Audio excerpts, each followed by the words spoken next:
મોરબીમાં બચ્ચુ નદીના પુલ પર છકડો રિક્ષા પલટી પુલ પરના જોખમી વળાંકના કારણે રિક્ષા ચાલકે કાબુ ગુમાવ્યો હતો।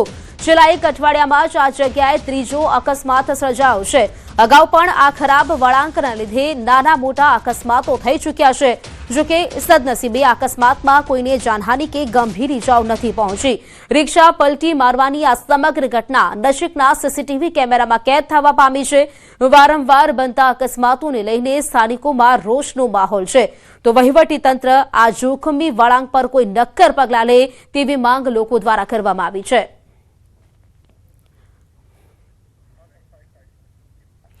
સુરતમાં તાપી નદીના કીડિયા બેટ પર ભીષણ આગ લાગી। ગવિયર ગામ પાસે બેટ પરના ઘાસમાં આગ લાગી ઉઠી। નદીની મધ્યમાં બેટ આવેલો હોવાથી ફાયર ફાઇટરોને પહોંચવામાં મુશ્કેલી પડી રહી હતી। જોકે આગ લાગવાનું કારણ હજુ સુધી અકબંધ છે। આગ લાગતા દૂર દૂર સુધી ધુમાડાના ગોટે ગોટા જોવા મળ્યા હતા। તો સુરતના કીડિયા બેટ વિસ્તારમાં ભીષણ આગ લાગી હોવાની આ ઘટના સામે આવી છે। ઘાસમાં આગ લાગી હોવાનું સામે આવ્યું છે। જો કે આગ કયા કારણોસર લાગી છે તે સામે નથી આવ્યું, પરંતુ આગ લાગ્યા બાદ જે બેટ પર ફાયર ફાઇટરોને પહોંચવામાં મુશ્કેલી પડી રહી હતી। આ આગના કારણે ધુમાડાના ગોટે ગોટા પડ્યા હોય તે પ્રકારના દ્રશ્યો પણ જોઈ શકાય છે। તો ભરૂચના અંકલેશ્વર જીઆઈડીસીમાં ભાડાના મકાનમાં એમડી ડ્રગ્સ બનાવવાનું કૌભાંડ ઝડપાયું છે। ફાર્મા કંપનીમાં કામ કરતા કેમિસ્ટે પોતાના ઘરના બાથરૂમમાં લેબ બનાવી હતી। ભરૂચ એસઓજીની ટીમે દરોડા પાડીને એમડી ડ્રગ્સ બનાવતી લેબ ઝડપીને એક આરોપીની ધરપકડ કરી છે। તો પોલીસે અંદાજે 70 ગ્રામ જેટલું તૈયાર એમડી ડ્રગ્સ તથા મોટી માત્રામાં રો મટીરીયલ પણ કબજે કર્યું છે। આ પ્રાથમિક તપાસમાં સામે આવ્યું છે કે આરોપી પોતાની ટેકનિકલ જાણકારીનો ઉપયોગ કરીને ગેરકાયદેસર રીતે આ ડ્રગ્સ બનાવતો હતો। હાલ આરોપી સામે એનડીપીએસ એક્ટ હેઠળ ગુનો દાખલ કરીને આ ડ્રગ્સ સપ્લાયરનું નેટવર્કમાં સંડોવાયેલા અન્ય લોકો અંગે વધુ તપાસ શરૂ કરવામાં આવી છે। તો આજે યુવક છે તેના ઘરમાં જ ડ્રગ્સ બનાવતો હતો। તેના ઘરમાં બાથરૂમમાં જ તેણે લેબ બનાવી હતી અને ત્યાં તે ડ્રગ્સ બનાવતો હતો। પોલીસ દ્વારા ત્યાં દરોડો પાડીને તેને ઝડપી પાડવામાં આવ્યો છે।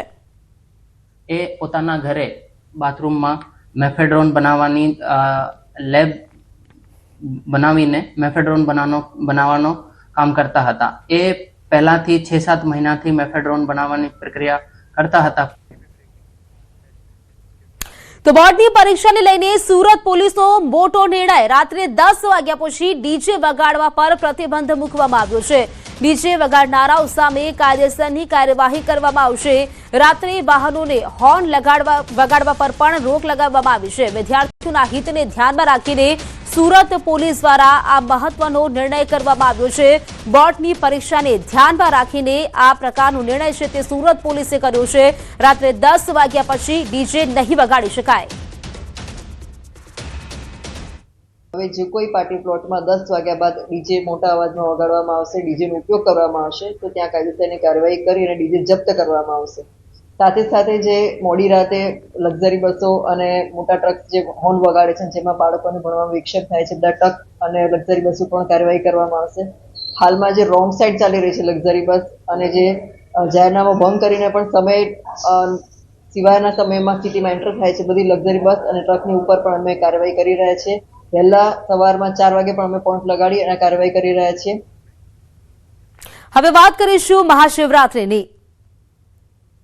ભોલેનાથ ભોલેનાથ ભોલેનાથ ભોલેનાથ ભોલેનાથ ભોલેનાથ।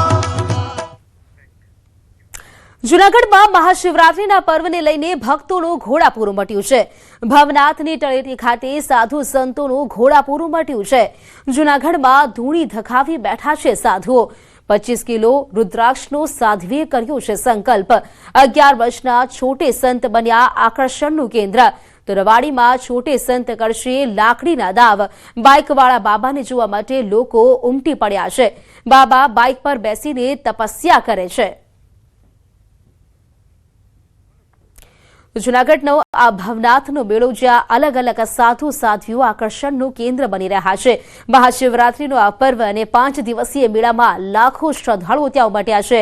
ત્યારે આપ દ્રશ્યમાં જોઈ શકો છો કે આ જે સાધુ છે તેઓ બાઇક પર બેસીને તપસ્યા કરે છે અને તેમને જોવા માટે લોકો પણ ત્યાં ઉમટી રહ્યા છે અને તે લોકો માટે એક આકર્ષણનું કેન્દ્ર બન્યા છે. તો 11 વર્ષના છોટે સંત તેમને જોવા માટે પણ લોકો ઉમટી રહ્યા છે અને તે પણ આકર્ષણનું કેન્દ્ર બન્યા છે.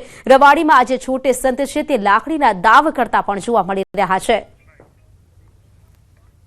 અમે ઘણા સમયથી અહીંયા 18-19 વર્ષથી અહીંયા મેળો કરવા આવીએ છીએ. જ્યારે હું નાની હતી ત્યારથી જ. પણ એ જે મેળો હતો ને આ જે મેળો છે કંઈક અલગ જ છે, એમ જોરદાર, એમ ફેન્ટાસ્ટિક મેળો છે. એમ બહુ મસ્ત છે. સાધુ સંતોના દર્શન પણ સરસ છે, વ્યવસ્થા પણ બહુ સરસ છે. અને આવો મેળો તો આ 20 વર્ષનો મેળો કરતા બેસ્ટ મેળો છે. જૂનાગઢમાં જે મેળો છે છેલ્લા ઘણા વર્ષો થયા છે, પણ આજે જે મેળાનું કંઈક છે એ મહા મિની કુંભ તરીકે ઓળખાયો છે મેળો. અને ખૂબ જ સરસ અહીંયા આવીએ ત્યારે ભજન ભક્તિ અને ભજનનો ખૂબ સારો મહત્વ છે. અને અહીંયા આવીને ખૂબ જ અંદરથી શાંતિનો અનુભવ થાય છે કે ખરેખર જે ભોળિયો નાથ છે તે અહીંયા સાક્ષાત હોય તેવું લાગી રહ્યું છે. એટલે આ ટૂંકમાં એક મહા મિની કુંભ તરીકે અને લાખો શ્રદ્ધાળુઓ અહીંયા આવે છે દર્શન કરવા અને અહીંયા પવિત્ર દર્શન કરી અને દર્શનનો લાવો લે છે. મહાશિવરાત્રીના મેળામાં અલગ અલગ સાધુઓ છે તેઓ દૂર દૂરથી આવતા હોય છે. ત્યારે એક સાધુ કે જેઓ બાઇક ઉપર છે અને પહાड़ी हनुमान जी તેમનું नाम છે. मुझे बताइए कितने साल से आप यहाँ पे आते हो जूनागढ़ पे भवनाथ में और क्या अच्छा लग रहा है? मैं तो परसों से आया हुआ दत्त भगवान का चरण का भवनाथ का सब आनंद होता है. भजन है हमारा दत्त भगवान की कृपा से चलता रहता है और ये बड़ी भावकों से प्रार्थना करते हैं कि सभी यहाँ आनंद लें और उसका अवसर को अपने बढ़ाए. अच्छा, बाइक लेके आए हो? हाँ, बाइक लेके आता हूँ मैं. अच्छा, क्या नाम है आपका? मेरा नाम महंत उदय भारतीय नांगा बाबा बोटाज. अच्छा, और कहाँ से आए हो आप? मैं बोटाज रहता हूँ. बोटाज, बोटाल से भावनगर? हाँ, भावनगर बोटाज. अच्छा, यहाँ पहाड़ी हनुमान जी हाँ, पहाड़ी हनुमान जी भी हो. माँ मेरली का देखो ये बोर्ड मारे हुआ है मेरा. और वहाँ से आते हो? हाँ, वहाँ से आता हूँ. अच्छा, हर बार यहाँ पे आते हो, क्या अच्छा लगता है? किस हर बार यहाँ तो दत्त भगवान का ये सब मेला ठेला अच्छा लगता है. साधु को क्या यही दुनिया है उसका. तरह रवाड़ी की तैयारी कैसी चल रही है? रबेड़ी की आज वो सब फुल तैयारी चल रही है. रबेड़ी के सब आनंद है. रबेड़ी में आज इससे भी ज्यादा रबेड़ी अच्छी कभी नहीं हुई जो ये तो इस वर्ष होगी. महा मिनी कुंभ है ये.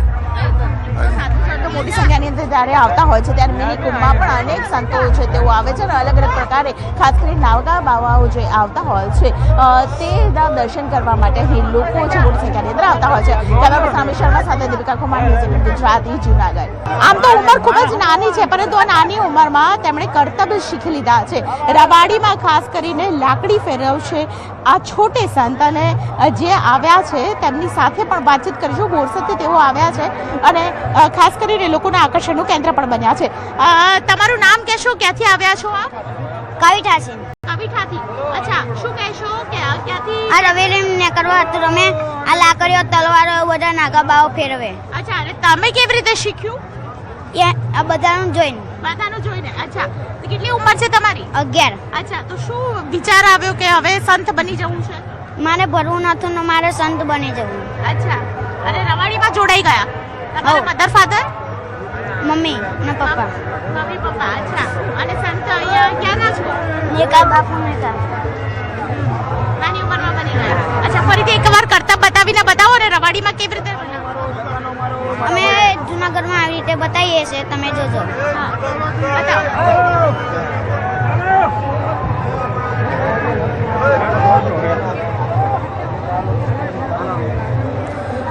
તો કરતબ કરી રહેલા આ જે છોટે સંત છે તેઓ નાની ઉંમરમાં 11 વર્ષની માત્ર ઉંમર છે. 11 વર્ષની ઉંમરમાં તેઓ કરતબ કરતા થઈ ગયા અને લોકો છે ખાસ કરીને તેમના દર્શન કરવા માટે આવતા હોય છે.